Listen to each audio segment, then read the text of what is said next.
Welcome to the Deep Dive. Today we're going to be tackling a pretty fascinating piece of mathematical history. Okay. Book X of Euclid's Elements. Right? You might remember Elements as like your high school geometry textbook. Right. All those basic triangles and squares. But Book X, it takes us way beyond that. Yeah. It's been nicknamed the Cross of Mathematicians for a reason. It has. That's a pretty fitting nickname. You know what's so fascinating about Book X? What's that? It grapples with the very nature of numbers, Hmm. specifically the ones that we call irrational numbers. Okay. That sounds intriguing, but also maybe a little intimidating. Right. So what exactly makes Book X so difficult, and why should we even care about it today? Well, imagine you're back in ancient Greece. Okay. They didn't have our modern concept of irrational numbers, like those decimals that go on forever without repeating. They couldn't just write down the square root of 2 like we can. Yeah. Instead, they had to understand these numbers through geometry as lengths and areas, and that's where things got really tricky. Okay. I'm starting to see why this was a cross for those mathematicians. Yeah. Can you give us an example of how these tricky numbers or magnitude popped up in their geometry? Sure. Picture a simple square. Good. Let's say each side has a length of 1. Mm-hmm. Now think about the diagonal of that square. Okay. Using the Pythagorean theorem, Right. we know that diagonal has a length of the square root of 2. Oh, okay. But the Greeks discovered something mind-blowing. What's that? You can't express the square root of 2 as a simple fraction or ratio of two whole numbers. So you're telling me that diagonal, a real tangible line you could draw in the sand, couldn't be measured accurately using the same units as the sides of the square. Exactly. No wonder this shook things up. Yeah, that discovery was a major challenge to the way that the Greeks, especially the Pythagoreans, thought about the universe. Right. And that's where Euclid's Book X comes in. Oh, yeah. It lays out a systematic way to understand and work with these magnitudes, these irrational numbers, using the tools of geometry. So Euclid basically created a whole new language for dealing with these unruly numbers. He did. All without using our modern algebraic symbols. That's pretty impressive. It is. He starts by defining key concepts, Okay. like what it means for magnitudes to be commensurable or incommensurable. Okay. Think of it this way. Two magnitudes are commensurable if you can find a common unit Yeah. that measures both of them perfectly. Okay. If not, they're incommensurable. That makes sense. But how did Euclid actually figure out if two magnitudes were commensurable or not? Did he have some kind of mathematical test? He did. Really? And it's surprisingly elegant. Okay. One of the first big ideas he introduces in Proposition X.1 is a process for testing commensurability. Okay. It involves repeatedly subtracting the smaller magnitude from the larger one and seeing what happens. So it's like a mathematical game of subtraction. Yeah. What's the goal of the game? The goal is to see if you ever get a remainder that divides evenly into the previous number. If you do, then the two original magnitudes are commensurable. Okay. But if you can keep subtracting forever, always getting a new remainder, then you've got yourself two incommensurable magnitudes. That's a pretty clever way to approach it, especially without having calculators. Right. Or even our modern number system. Yeah. And I guess Proposition X.2 builds on that idea, right? Exactly. Proposition X.2 gives us a practical method for actually determining if two magnitudes are incommensurable. And then he goes even further. Right. Showing us how to find incommensurable lines in Proposition X.9. So he's not just telling us what these magnitudes are. Yeah. He's giving us tools to identify and construct them. Right. But let's be honest, this is already getting pretty complex. Yeah. Why did Euclid go through all this trouble? Yeah. What was the point of categorizing all these different irrational magnitudes? That's a great question. Yeah. And it gets to the heart of why Book X is so important. Remember, for the Greeks, geometry wasn't just an abstract subject. Right. It was deeply connected to their understanding of the world, to art, architecture, and even philosophy. So understanding these irrational magnitudes wasn't just a theoretical exercise. Right. It had real-world implications. Absolutely.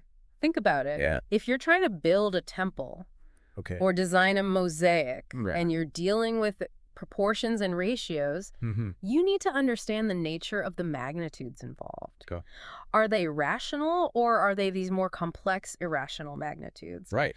Knowing the answer is essential for achieving the desired harmony and precision in your design. It's like trying to bake a cake without understanding the difference between a teaspoon and a tablespoon. Right. You might end up with a very strange cake. Precisely. And that's just one example. Right. Euclid's work in Book X laid the groundwork for a deeper understanding of geometry and its applications. Yeah. But its impact goes even further. It actually had a profound influence on the development of algebra. Really? Even though it was presented in a purely geometric form. Yeah, so you're telling me that this geometric deep dive into irrational numbers actually helped shape the way we do algebra today. It did. I'm really curious to hear more about that connection. Well, that's a story for part 2. But before we move on, let's make sure you have a good grasp of the foundation Euclid builds in these early propositions of Book X. Remember, he's giving us a way to understand and categorize magnitudes. That can't be expressed as simple ratios. And he's doing it all through the elegant logic of geometry. So we've seen how Euclid identifies incommensurable magnitudes using that clever subtraction method. But where does he go from there? How does he start to bring order to this seemingly chaotic world of irrationality? Wow. Join us next time as we delve deeper into Book X and uncover the fascinating system Euclid creates to classify these elusive magnitudes. Welcome back to our deep dive into Euclid's Elements, Book X. In part 1, we talked about how Euclid tackled the problem of magnitudes that couldn't be expressed as simple ratios. Those we call irrational numbers today. He gave us a way to identify them using that clever subtraction method and hinted at the challenges they posed to the Greek understanding of mathematics. Euclid realized he needed a way to classify these irrational magnitudes. It wasn't enough to just say, okay, this one's irrational and so is that one. He wanted to understand the different types of irrationality, the different ways these magnitudes could be constructed and combined. So it's like he was creating a field guide to the world of irrational numbers. Exactly. Instead of birds or butterflies, he was categorizing different species of irrational lines. That's a good way to put it. And that's where those binomial and apotomy lines we briefly mentioned come in. They're essential to Euclid's classification system. Okay, to be honest, that's where I started to get a little lost. Can we unpack those a bit more? Sure. What are the key distinctions between binomial and apotomy lines, and why are they so important to Euclid? Let's start with the binomial lines. Imagine you have two lines that are what Euclid calls commensurable in square only. Hold on, commensurable in square only. That sounds like a mouthful. Can you explain what that means in a way that doesn't make my head spin? Think of it this way. You have two ropes. Okay. One is twice as long as the other. Okay. If you square the length of each rope, right, you get a nice, neat ratio, 1:4. Okay. The squares have a simple relationship, but the ropes themselves can't be measured by a common unit. That's what it means to be commensurable in square only. Okay. The squares have a rational relationship, but the lines themselves do not. Okay. I'm starting to get the picture. So a binomial line is formed by adding two of these lines that are commensurable in square only. Precisely. And Euclid identifies 6 specific types of binomial lines, each based on the specific properties of those two lines being added together. Okay. It gets a bit technical, but the key takeaway is that each type represents a distinct way of combining these special irrational magnitudes. And what about those apotomy lines? How do they fit into all of this? Think of apotomy lines as the opposite of binomial lines. Okay. Instead of adding two lines together, an apotomy line is formed by subtracting one line from another. Okay. And just like with binomials, those lines have to be commensurable in square only. So it's like Euclid is exploring all the different ways to put these irrational magnitudes together and take them apart. But why go through all that trouble? Why does it matter what kind of irrational line you're dealing with? Remember, Euclid is trying to create a system, a way to organize and understand this whole realm of irrationality. Okay. He shows that each of these binomial and apotomy lines, when multiplied by a rational line, produces a very specific kind of irrational area. This classification system is crucial for understanding how these magnitudes behave. in different geometric constructions. It's like he's giving us a set of tools to navigate this uncharted territory of irrational numbers. Right. Tools that were especially important back then. Yeah. When they didn't have the algebraic language we use today. Exactly. And what's amazing is that even though Euclid was working within the constraints of geometry, his insights had a huge influence on the development of algebra centuries later. You mentioned that connection before. Yeah. Can you give us an example of how Euclid's geometric approach to irrationals actually paved the way for modern algebra? Well, think about someone like Fibonacci, who's famous for introducing the Arabic numerals we use today. Right. He was deeply interested in problems involving proportions and ratios, problems that often involved irrational numbers.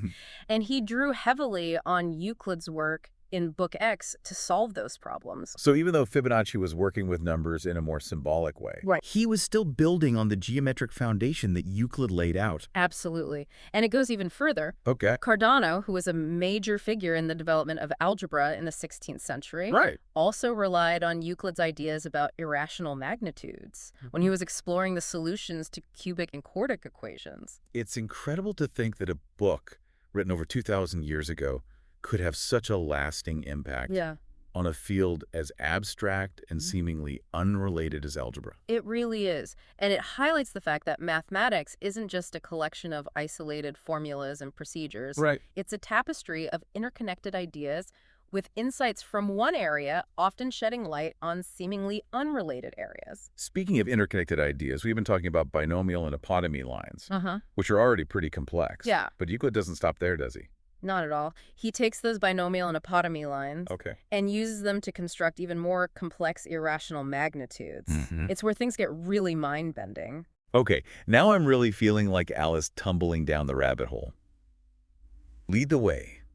I'm ready for more. Welcome back to the Deep Dive.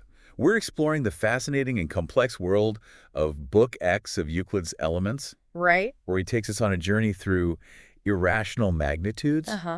We've talked about how he identifies these magnitudes, classifies them using those binomial and apotemy lines, and even touched on how his work influenced later mathematicians like Fibonacci and Cardano.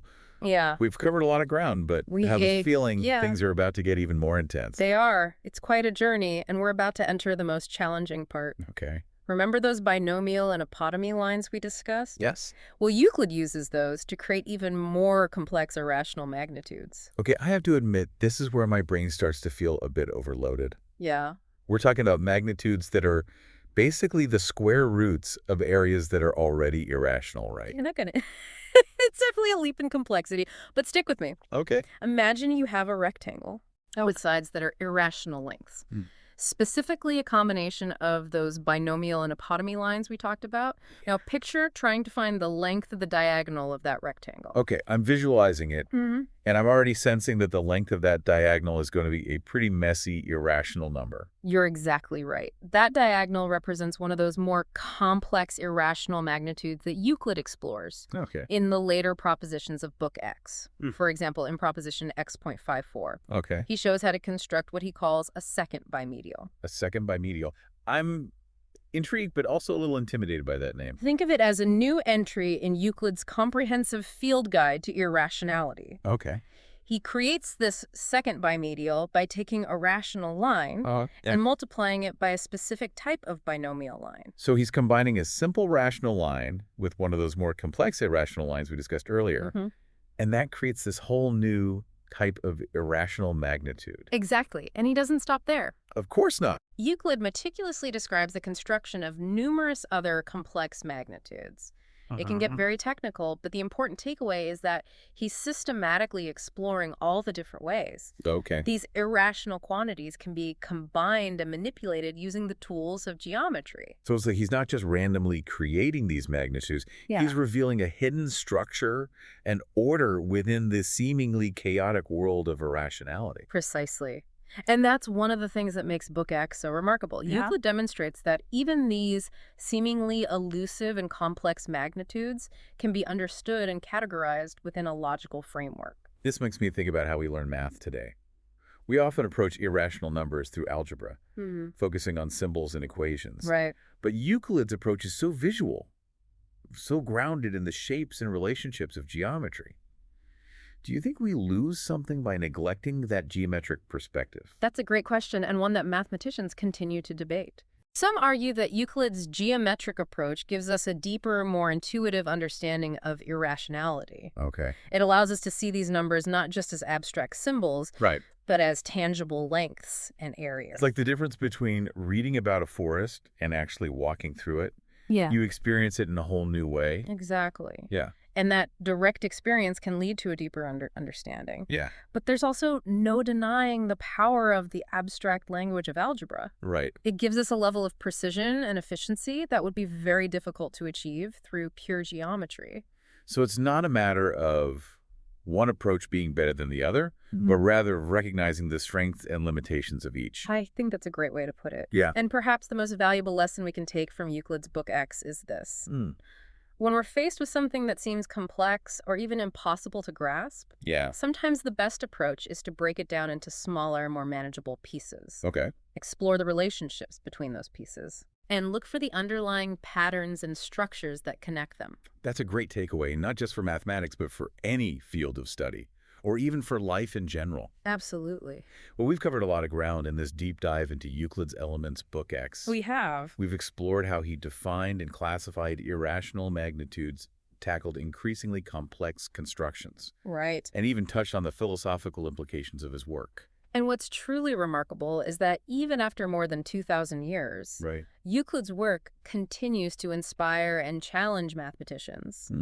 It reminds us of the enduring power of human curiosity, the elegance of logical reasoning, and the beauty of uncovering hidden patterns in the world around us. So the next time you encounter an irrational number, whether it's pi or the square root of 2, remember that you're not just dealing with a decimal that goes on forever. Right. You're touching on a concept that has captivated mathematicians for centuries. A concept that Euclid, using only the tools of geometry, helped us to understand.